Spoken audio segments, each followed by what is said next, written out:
Hello everyone and welcome to my channel Tarot and Angel Messages with Reina. I hope everyone is doing well and staying safe. This reading is for everyone from the sign of Taurus, and I am very happy to be back. I took a little bit of a break there. I went through some illness and I have recovered, and I am very happy to make a comeback. And what better day than today? That is my birthday, my 44th birthday, and I'm very, very happy and grateful. Most of all, I feel grateful. A lot of people don't have the luxury to say that they made it to 44, and I'm here. And this is kind of like my way of being grateful and paying it forward and saying thank you because I am here and I'm able to do this, and I'm doing it with a lot of love and a lot of gratitude, and I hope that it reflects. And this is the intention has been set for the reading to start from today, from Friday the 19th through the 28th. However, there's no timestamp on it. Whenever you were guided to watch the video is really when you were meant to receive the message, because that's really how the universe works. And I'm going to start my reading. My cards have been clear, intention, shuffle, ready to go. But I always like to raise the vibration by using my singing bowl.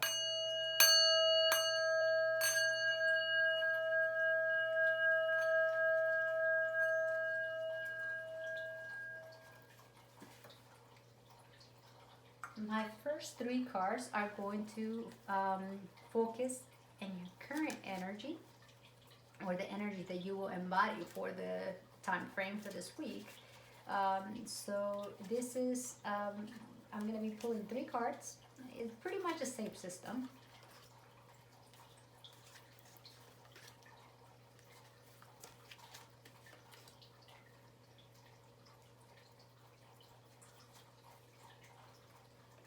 And I am going to follow by pulling two additional cards. They're going to focus on your conscious mind and subconscious mind. And your conscious mind might be things that you think about, or might be giving it a lot of thought, or something that you're kind of processing and is constantly in your mind, or just something that is in the front of your mind. Your subconscious mind is the opposite. It's things that you might not even be aware of, but are nonetheless are very important, because these thoughts or situations need to come to the surface in order for you to process them and heal them. And a lot of times, because our subconscious mind is very much linked to our higher self or creator, this could also be messages from the universe, things that we need to know that are going to essentially help us in our path. So that's also why it's important. In addition, I am going to be pulling two cards, and these cards are going to also represent messages from the universe. And these are things that you may benefit from knowing, or that you may benefit from avoiding, depending on what the cards are. It's going to depend on what the meaning of what the message is. In addition to that, I am going to be pulling a card from my deck that is from the Spirits of Love and Light. This could be a loved one and spirit.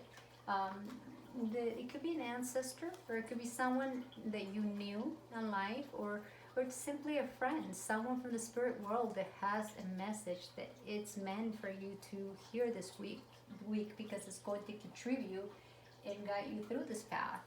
Now let's pull a card from the archangels and see what message may be beneficial for you to hear this week.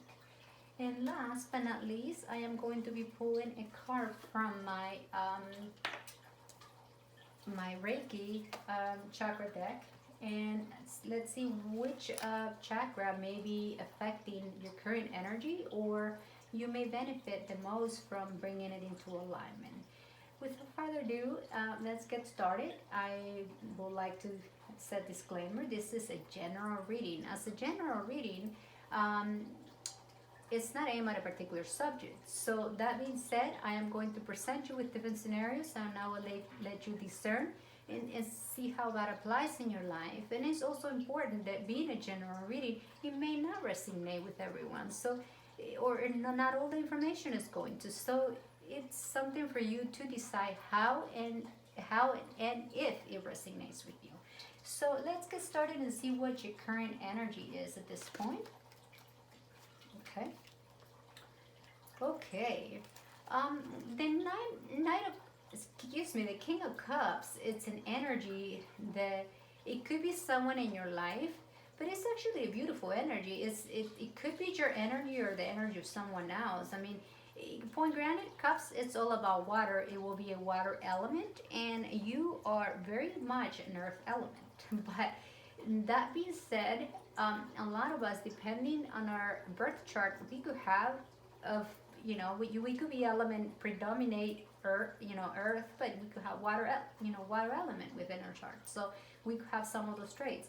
Or in some cases, that just simply means we need to, for this week, it could be very beneficial for you to have, to embody the energy of the King of Cups, which is an energy that talks about strength and balance and diplomacy, and it's someone that is,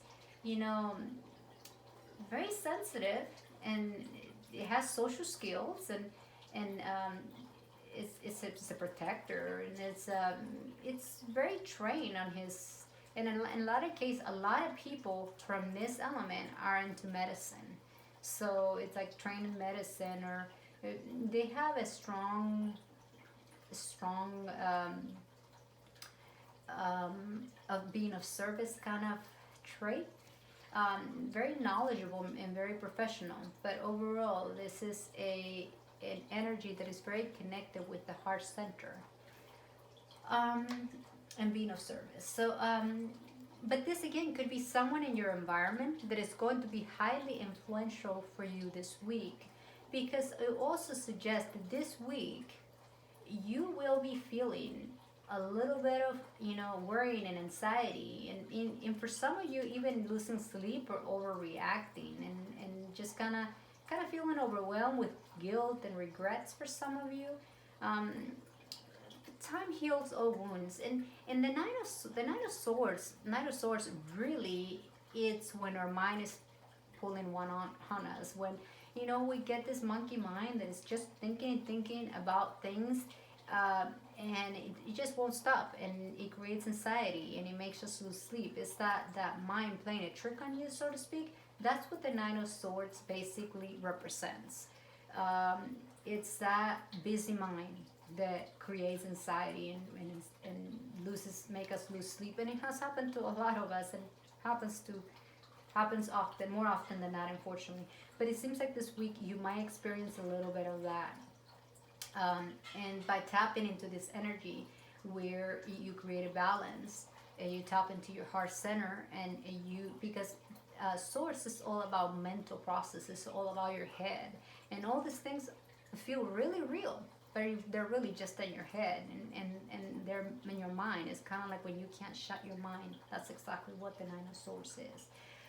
The Four of Pentacles talks about, and for a lot of you, it will mean that you're maybe concerned about your financial stability, or maybe that's where you're putting all your focus, that you're concerned about that. But what really the Four of Pentacles talks about is financial control and stability. It's a card that suggests that you're not going to be losing or making more. You're going to be on a kind of standstill in terms of the financial material sector. For a lot of you, it could mean that you're holding too tight or to your possessions, or you're just like really, some cases it could mean, for some people, it could mean that you could be a little stingy, or maybe withholding too tight, or too concerned about financial matters. But overall, this coming week, you, whether it's in your front, where your mind, whether you're thinking about this, what the universe wants you to know, that you're going to be in a stable situation. You are not going to either be making or losing. You're going to be in a the four is all about foundation and being in balance, and it's all about a strong foundation. So, and that being said, it's stability, and you are going to be okay. So if that's something that is worrying you, you're not not going to be increasing your financial possessions or financial means, but resources, but you're not going to be losing. So that's actually in some cases I would say pretty good, if that's something that you're concerned about.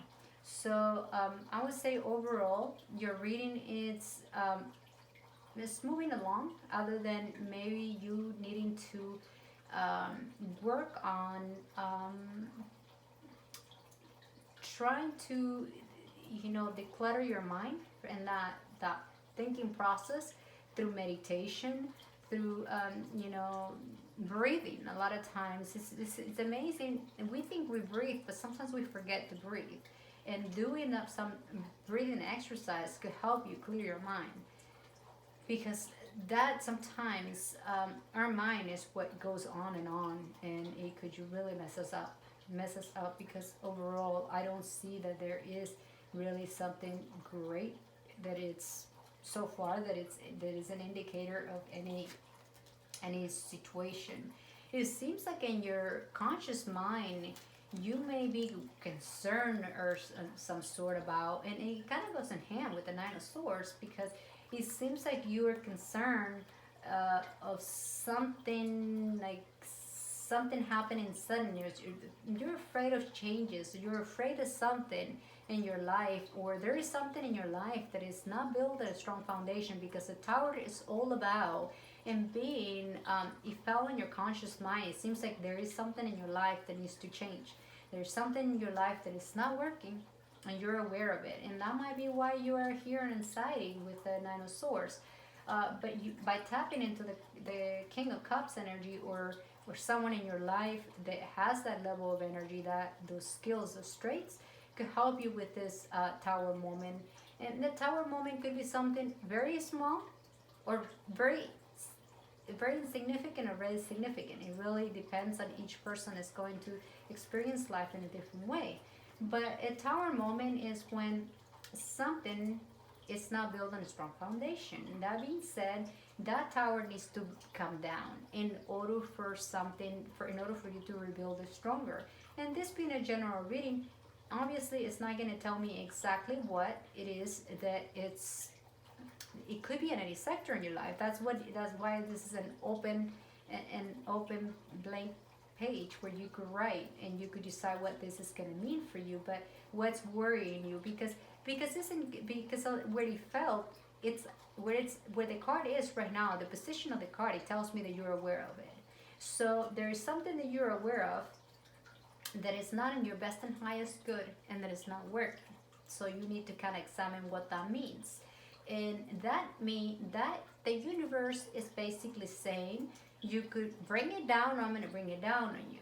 And a lot of times that happens to a lot of us, where an example is, a simple example, a relationship, for instance, that we could be in, that it's not working. But we're holding tight to it. And it's time, because everything has we have relationships that have cycles where the cycle ends and we have to move forward. The lesson has been learned. It's time to move on. Something is no longer in the right vibration. We're no longer a match, let's say, right? For example. So the Tower moment in this analogy will mean that you could, become aware of the fact and release and make a choice of your own that this is not working for me, and move. And even though it will be painful, because even though we know that something is not good for us, or is in a weak foundation and it's not in alignment, it still hurts. So letting go of things, having a Tower moment, it doesn't matter how people could paint it, it's going to be a growing pain. So there's going to be levels depending on what the situation is. But the good thing is that you can rebuild it and you could postpone it. And a lot of times we have, and I know in my life, I have postponed situations that were meant to end months and years ago, but I didn't want to go through the pain.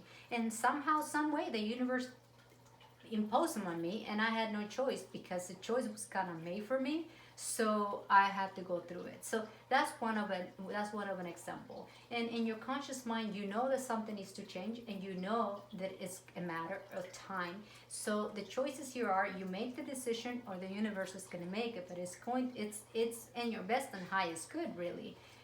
Even though it's going to cost you discomfort. So now the Nine of Swords makes perfect sense because really it does. And now the Two of Swords makes complete sense with what I was talking about. And keep in mind that I had not flipped that card over when I was talking about the relationship or being blindsided, not knowing what decision to make. But you have to make it, because if you don't make it, the universe is going to make it for you. Because it's not, whatever is in your life is no longer serving you. Just bluntly, that's exactly what's happening. So the Two of Swords represents exactly that. It's balancing the two opposite forces, basically the logic versus the heart. Because the heart would tell you one thing and the logic would tell you something else. So those are opposites. That's an example of opposite forces. Now, because this is a general reading, this is limitless. It could be in any sector of your life. You could be conflicted about a job. You could be conflicted about leaving a job and you're not sure. Well, the universe might put something on the path where they're gonna kick you out of the job because either you make a choice or it will be made for you. You could push it out, but it will come back because you're supposed to learn from that. We're supposed to evolve. That has served a purpose and it's no longer serving. So that's what the Tower is all about. Now the Two of Swords, it's about that. At the subconscious mind, well, you're very much aware there's something not exactly adding up. You're having a difficult time making a choice. You have that indecision. You're trying to keep the peace. You're kind of like, you're just out of balance. You feel blindsided, and you just can't make a decision. You just feel like you can't see clear. And that is at the subconscious mind, even though in your conscious mind you're very much aware of what's going on. There's something within your life is not exactly serving you. And I absolutely love what the universe is. Basically, the universe is really speaking to me right now because I'm getting the Star card. The Star card is the card that says, after the storm, it's like there is the rainbow. Basically, after the star, it's after the storm. Basically, after the tower, after all this, that you're gonna have the growing pain. The Star is the card that says bright prospects, and it talks about positive changes and healing and come after the difficult phase. Basically what I just said is it's basically follow your inspirations and be optimistic. And it's also the card of hope and faith. It's kind of like the universe giving you a star. Like, this is a star. This is a gift that has been given to you after a difficult time, which is the Tower. The Tower is going to be, like I said, it's going to be an adjustment period. For a lot of you, it might be a minor bump in the road. For some of you, could be significant.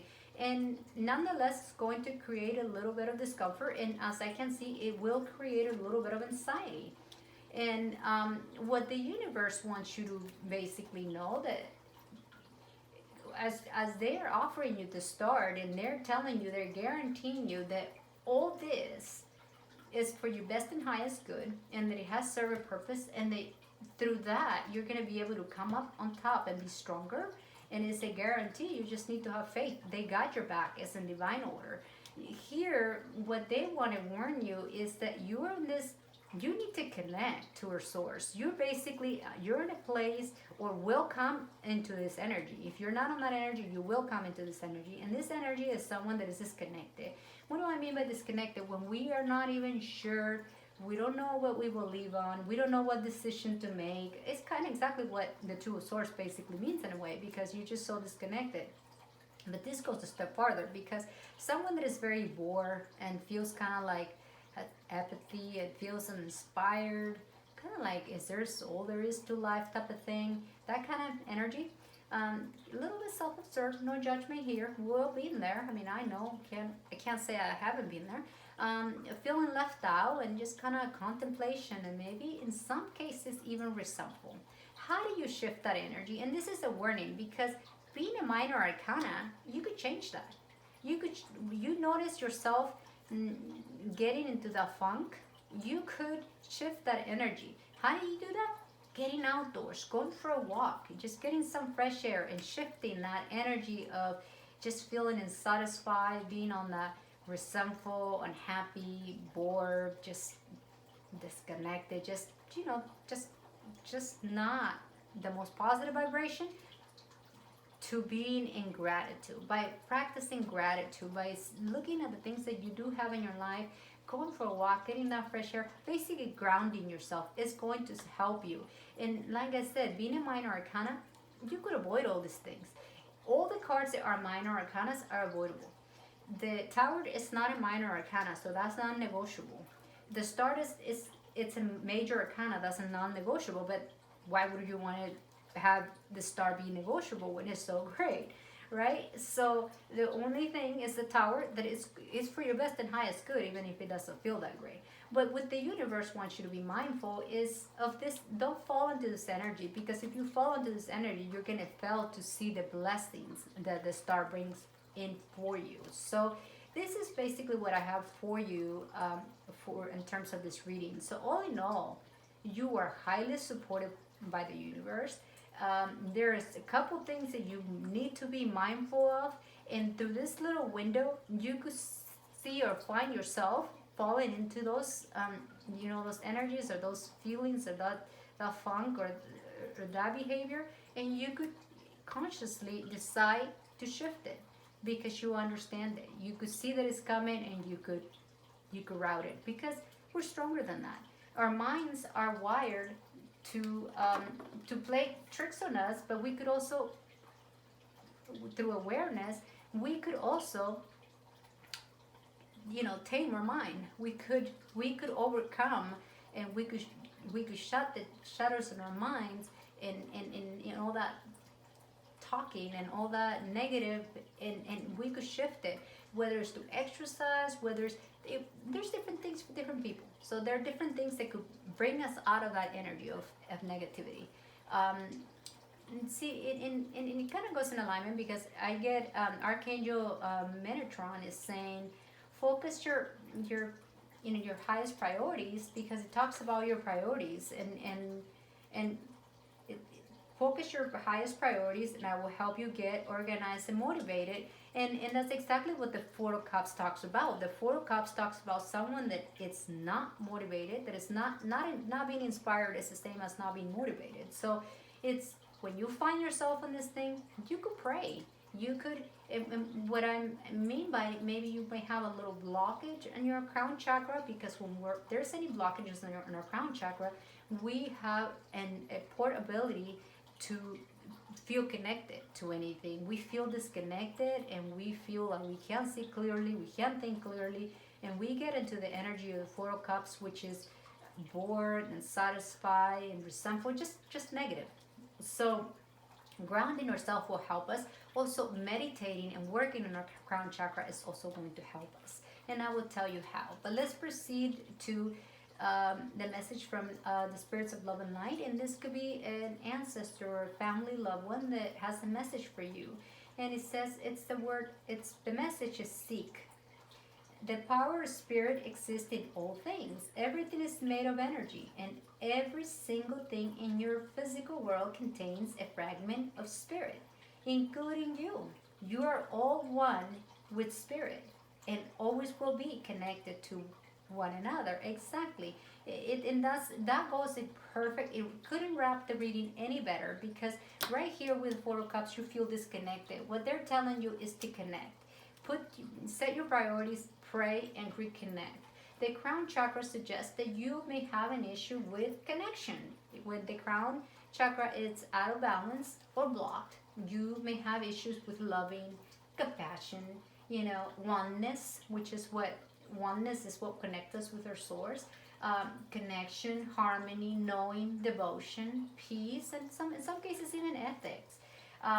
It also affects us in a physical sense. In a physical sense, it could affect, like I said, it could affect our brain, or skull, or pineal gland.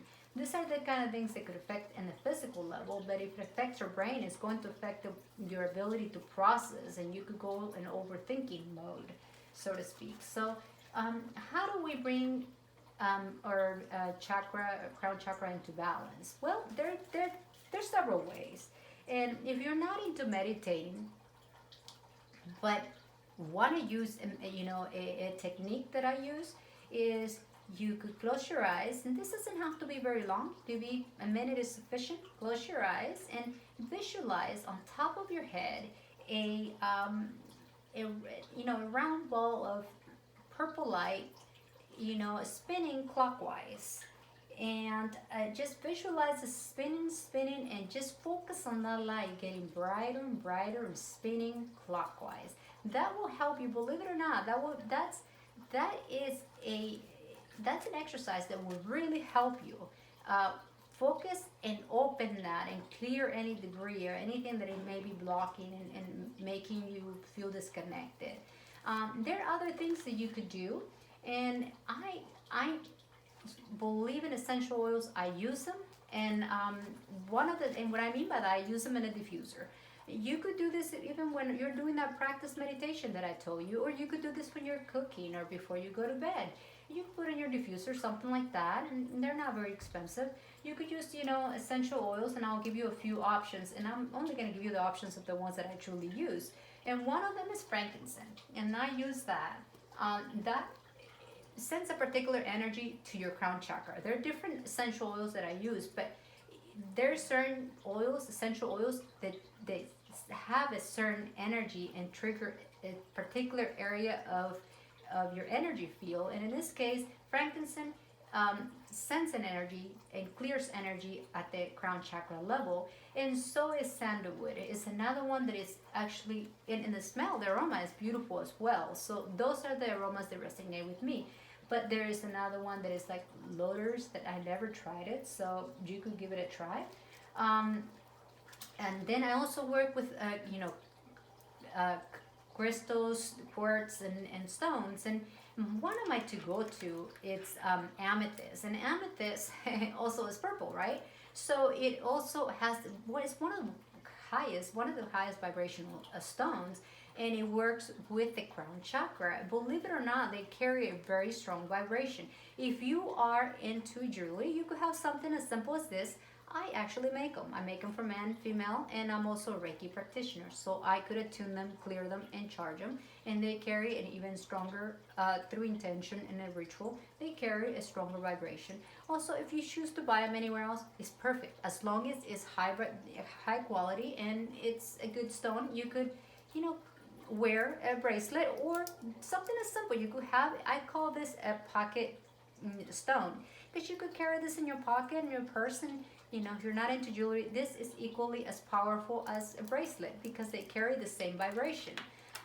There's other things, like another one that is my favorite is selenite. I also make bracelets with selenite. Selenite is actually a really powerful one, and it's one of my top favorites too, because not only does it help with the crown chakra, it clears energy in general, so it will align most of your chakras too.